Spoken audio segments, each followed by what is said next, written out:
महान चिकन चोरी। चिकन नगर के एक छोटे से गांव में बांतू नाम का एक शरारती नौजवान रहता था।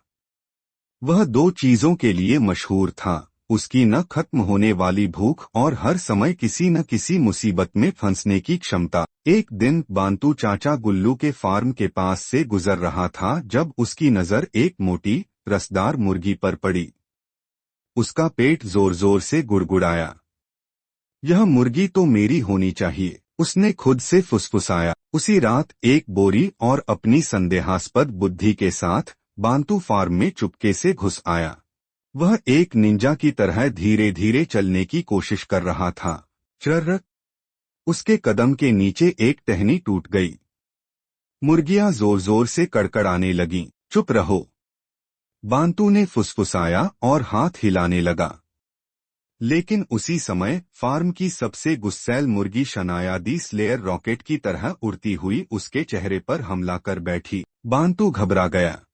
उसने जल्दी में नजदीकी मुर्गी पकड़ी और उसे बोरी में डाल दिया। लेकिन जैसे ही वह भागने लगा, उसकी पतलून बाड़ में फंस गई। उसने जोर से खींचा, चर! उसकी पतलून फट गई और वह सिर्फ अपने पोल्का डॉट वाले अंडरवियर में रह गया। आवाजें सुनकर चाचा गुल्लू टॉर्च लेकर बाहर निकले। कौन है वहाँ? उन्होंने जोर से कहा। बांतू, जो अभी भी बाड़ में फंसा हुआ था, शर्मिंदा होकर हाथ हिलाने लगा। अरे, मैं तो बस देख रहा था कि आपकी मुर्गियां सुरक्षित हैं या नहीं। चाचा गुल्लू ने बोरी खोली और उसमें से मुर्गी के बजाय उनकी बिल्ली शेरू निकली, जो बेहद गुस्से में थी।